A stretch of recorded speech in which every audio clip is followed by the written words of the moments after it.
어느 한적한 마을에 우직한 힘과 순박한 매력으로 소문난 덕팔이 있었다. 찌는 듯한 어느 날 오후, 일찍이 과부가 된 양반 땡마님이 그를 불렀다. 자네가 바로 그 소문난 덕팔이인가? 팔 힘이 그리 좋다지? 예, 마님. 쌀 2가마니도 거뜬히 나릅니다요. 대단하구나. 자네에게 맡길 일이 있다. 돌아가신 서방님께서 남기신 크고 거친 무밭이 하나 있는데 밭을 좀 갈아야겠어. 무슨 말입니까? 어떤 밭이든 갈아엎을 수 있습니다요. 아무리 땅이 척박해도 문제없습니다. 아주 특별한 밭이네. 오랫동안 묵혀둔 탓에 땅이 아주 단단하게 굳어있지. 끈기 있는 사내가 깊이 갈아야만 하네. 끈기라면 저지요, 마님. 밤낮으로 쉬지 않고 밭을 갈 수 있습니다요. 좋네. 그 밭은 아주 깊게 갈아야 하거든. 그래야 무가 곱고 길게 자랄 수 있지. 깊게 가는 것이 제 전문입니다. 걱정 마십시오, 마님. 마을에서 가장 큰 물을 심으실 수 있도록 아주 깊이 갈아드리겠습니다. 기대되는군. 허나 한 가지 더. 그 밭은 아주 후미진 곳에 있네. 안채 뒤편, 나의 사적인 곳. 사적인 곳?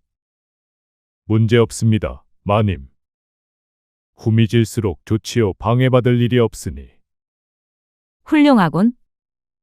그럼 날 따라오게. 그리고 가장 큰 쟁기를 가져오게. 자네가 그 일을 감당할 수 있는지 직접 봐야겠네. 예, 마님. 제 행운의 쟁기를 가져왔습니다요. 유난히 길고 두꺼워서 험한 땅의 제격이지요. 마님은 미소를 지으며 머슴을 안채로 이끌었다. 덕팔은 주위를 둘러보며 어리둥절한 표정을 지었다. 여기엔 무밭이 없는데쇼. 여긴 마님 침소이지 않습니까? 아니다. 여기 실한부 2개가 있지 않느냐? 한양에서 힘좋기로 소문난 석공이 주막에서 낮술을 즐기고 있는데 고운 자태에 기생이 다가와 말을 걸었다. 그녀는 재치 있는 말솜씨로 유명한 일패 기생이었다. 허, 이런 누추한 곳에 어찌 꽃 같은 분이 오셨소? 혹시 깎을 돌이라도 있소? 그럴지도요. 듣자 하니 나리께서는 한양에서 제일 가는 장사시라던데. 아무리 무겁고 다루기 힘든 돌이라도 거뜬히 드신다고. 하, 다들 그리 말하지요. 이 땅에 내 손을 벗어나는 돌은 없다오. 갈고, 쪼개고, 원하는 모양으로 빚어내는 것이 제 일이지요. 어머나 대단한 자신감이시네요. 허나 제게 아주 특별한 돌이 하나 있답니다. 바로 맷돌이지요. 꽤 오래전부터 가지고 있었는데 누구 하나 제대로 갈아내는 이가 없었답니다. 그저 외롭게 자리만 차지하고 있지요. 맷돌이라 그거 제게 맡기시오. 콩이라도 넣으면 비단결처럼 고운 가루로 만들어 드릴 테니 밤새도록 돌려드리지요. 그러시겠지요. 하지만 이 맷돌은 무척이나 까다롭답니다. 아주 특별한 손길이 필요하지요. 힘도 중요하지만 부드러운 박자도 맞아야 한답니다. 많은 이들이 도전했지만 밀가루 한 줌 얻지 못했지요.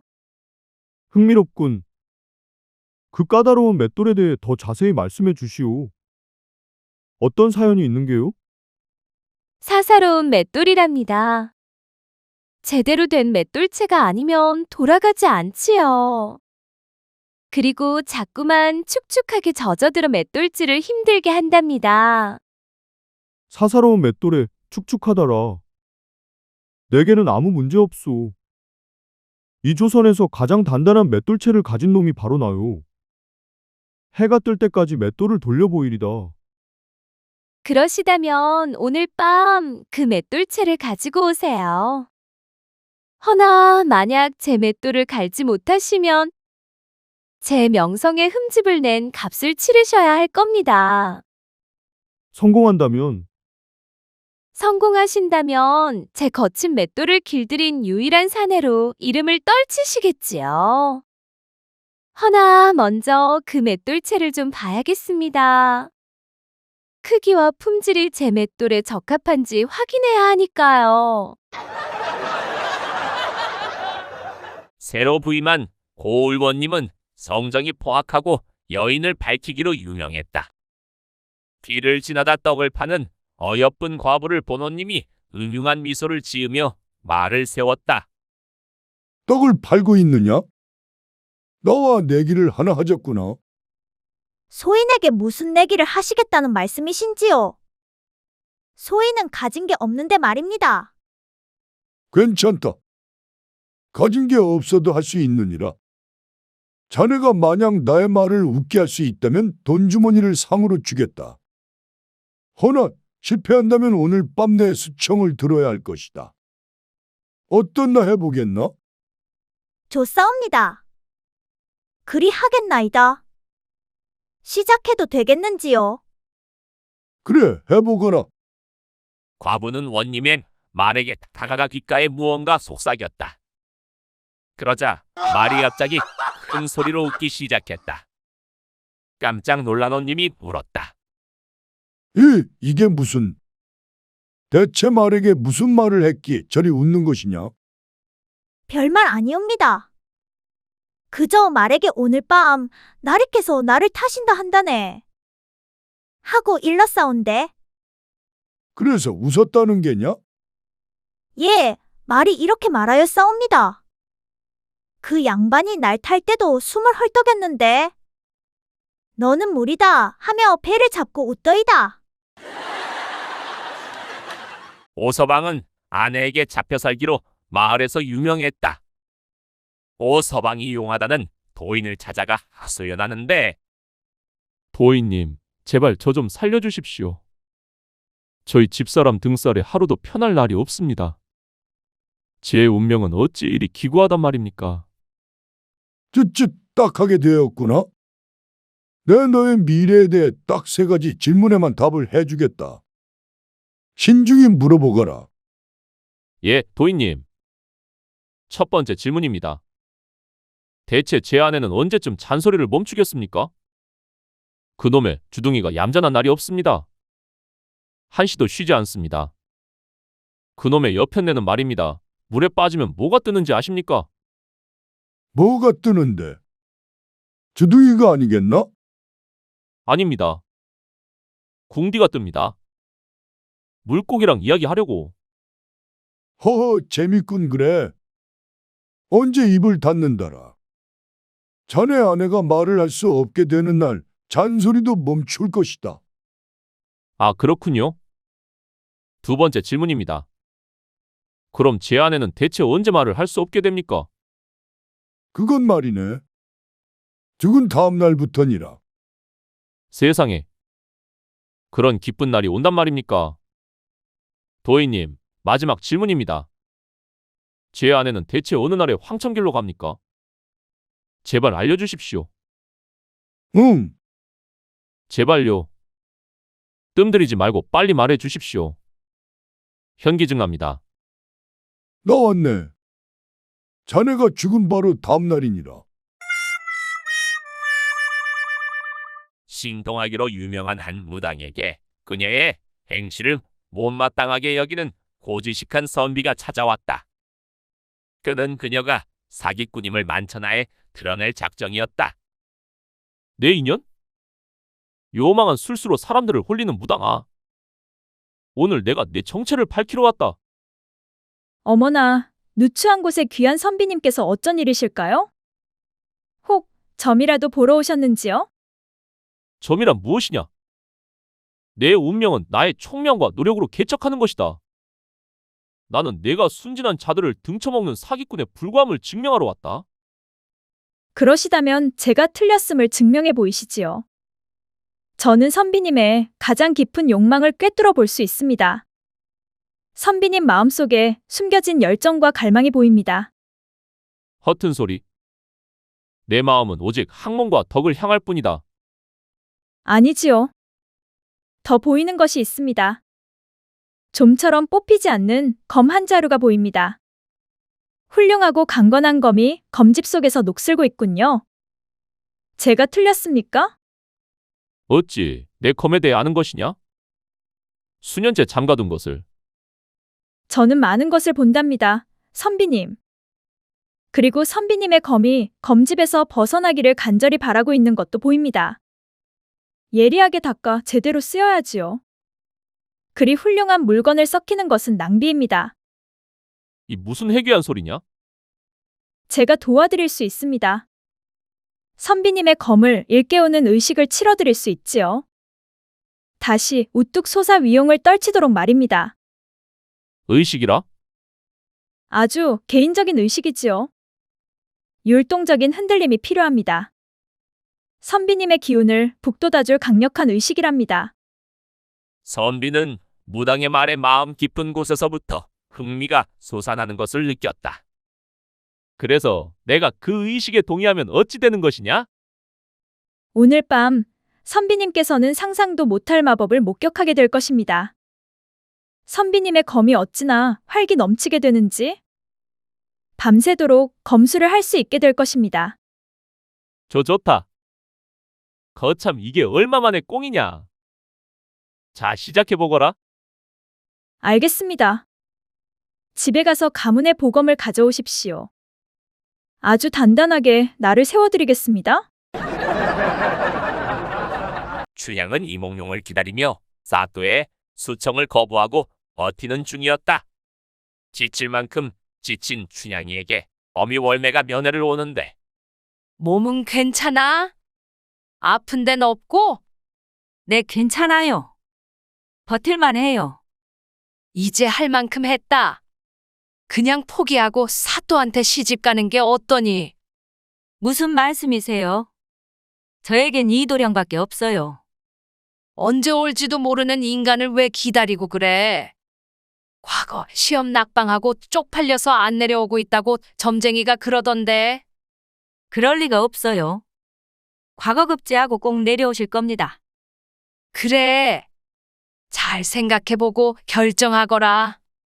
월매는 자리를 뜬다. 정말 도련님이 오지 않으실까? 힘드네. 춘향은 안정적인 사또에게 시집을 갈까 잠시 고민한다. 그때 사또가 나타나는데 춘향이 내년 수청을 들지 못할까? 아, 저 몽타주 보니 어제 먹은 죽이 넘어오는구나. 그럴 순 없소이다. 그래 언제까지 버티나 두고 보자. 사또는 자리에서 일어나는데 어머머머. 사또 튼실하시구려. 사랑합니다. 우리 결혼해요. 뭐라고 했어? 수청을 들겠다고? 아, 도저히 힘들겠다. 겸상하기도 힘든 얼굴이야. 실소? 낭구님. 사랑해요. 풀어주세요. 아, 도저히 안 돼.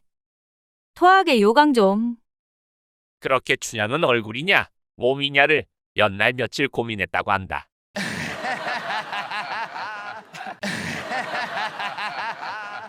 신만이 봉식이는 오랜만에 집에 들렀다. 그토록 바라던 전년 묵은 삼삼을 캐고 기쁜 마음에 집으로 달려왔다. 임자 우리 이제 고생 끝이네. 이 산삼 팔아서 집도 사고 소도 사고 잘 먹고 잘 삽시다. 봉식은 집 안으로 들어간다. 봉식의 부인이 놀란 표정으로 그를 맞이하는데 벌써 돌아오셨어. 벌써라니. 내 집에 늦게 오고 빨리 오고가 어딨어? 아, 그렇지요. 식사는 하셨어. 밥이 문제가 아니오. 임자 내가 천년 묵은 삼삼을 캤어. 이제 우리 팔자 고쳤어. 그게 정말이요. 잘 됐구려. 근데 표정이 별로 안 좋네? 별로 안 기쁜 것 같은데? 아니요. 좋아 죽겠는데. 하하하. 그때 봉식이 발에 무언가가 걸리는데 이것이 무엇이오? 가지 아니오? 가지가 왜 방에 굴러다녀? 부인은 아무 말 못하고 얼어버린다. 미안하구려 임자. 내가 산삼에 미쳐서 산만 돌아다녔지. 자네가 외롭게 있다는 걸 잊고 있었네. 우리가 나름 신혼인데 얼마나 외로웠을꼬. 내가 오늘 날 새도록 봉사하겠네. 기대하시게. 아, 알겠소. 일단 씻고 오시오. 알겠네. 좀만 참으시게. 그리고 잠시 후 아이고, 엿될 뻔했네. 남편 올 일 없다더니 이게 뭔 일이요? 피똥싸게 맞을 뻔했구만. 그렇게 가지장수는 부엌문을 통해 몰래 도망갔다고 한다. 춘식이와 덕배는 한가로이 길을 거닐고 있었다. 거참 여인네 품고 낮잠 자기 좋은 날이네. 그러게 말이오. 그때 한 여인이 눈앞에 서는데 못 보던 얼굴인데 곱네 고와. 그리고 참 아름다운 두 봉우리를 가지고 있구만. 저 저고리 속 한 번만 구경하면 원이 없겠네. 나는 쉽게 까볼 수 있는데. 덕배의 자신감에 춘식이는 기가 차는데 자네가 무슨 수로? 집에 거울 깨졌어. 하나 사줘? 그럼 나랑 내기 해볼 텐가? 오냐 그래 좋다. 자네가 저 저고리를 풀게 한다면 내 열량 바로 주겠네. 못하면 나한테 열량 주시게. 좋아, 알겠네. 그렇게 덕배는 여인의 앞으로 다가간다. 저 친구가 어제 마탱이간 탁주를 잡섰나? 무슨 자신감이요? 아무튼 열량으로 술이나 사 먹어야지. 덕배와 대화를 하던 여인은 말을 하기를 알겠어. 따라오시오. 그렇게 두 사람은 자리를 뜬다. 뭐지 이 쎄한 느낌은? 설마 성공한 거요? 그때 덕배가 나타난다. 오랜만에 좋은 구경했네. 열량 주시게. 아니 무슨 수로 그리 쉽게 저고리를 풀게 했단가? 그거 아주 쉽네. 처자에게 다가가서 말했지. 조선에 가슴 새 딸린 요괴가 돌아다닌다고. 지금 당장 요괴가 아닌 걸 증명하라고. 못하면 관하로 끌고 가겠다고. 야, 이 친구 대가리가 아주 끝내주고만. 그 후 춘식이는 날이면 날마다 요괴 핑계를 대고 저고리 속을 확인하다. 관하로 끌려가 곤장 100대를 맞았다고 한다. 어느 양반대 간주인 죄 부인은 넉넉한 살림과 자식도 셋이 잘 커서 걱정거리가 없어 보였다. 하지만 늘 막내 아들에게 미안한 마음을 품고 있었는데 어머니 글 공부 다녀왔습니다. 그래, 수고했다. 내가 늘 너에게 미안하다. 왜 자꾸 미안하다 하십니까? 낳아준 것만으로도 감사하지요. 인물도 좋고 속도 깊은 막내 아들에게 그 이유를 말해주길 마음먹었다. 장남 일남이를 가졌을 때 이어미가 매일 밤 가지가 땡겨 가지를 먹었단다. 그래서 일남이 바지 속에 가지만 한. 아무튼 미안하구나. 무슨 소리인지 모르겠는데 일남이 형은 매주같이 생겼잖아요. 일남이 따라다니는 계집들이 동네 한 바퀴지 않느냐. 아, 그러게 말입니다. 둘째 이분이를 가졌을 때 이어미가 매일 밤 수박 2통씩 조졌다. 그래서 이분이 저고리 속에 수박만 한. 아무튼 미안하구나. 무슨 소리인지 모르겠는데 이분이 누이는 씹던 오징어처럼 생겼잖아요. 이분이 따라다니는 사내들이 동네 2바퀴지 않느냐. 아, 그렇지요. 널 뱃속에 가졌을 때 이어미가 말이다. 말씀해 보시지요. 이상하게 번데기가 땡겨서 종일 번데기만 먹었단다. 그래서 네 소중이가. 아, 그렇군요. 그렇게 이유를 알게 된 막내는 어미와 하루 종일 울었고 온 마을이 슬픔 울음소리로 가득했다고 한다.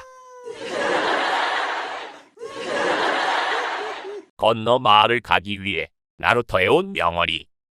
그녀는 뱃사공을 찾고 있었는데 깜빡하고 돈 주머니를 놓고 온 게 아니던가. 그때 한 사내가 나타난다. 건너가는데 얼마나 줘야 되는가? 아씨, 5점만 주십시오.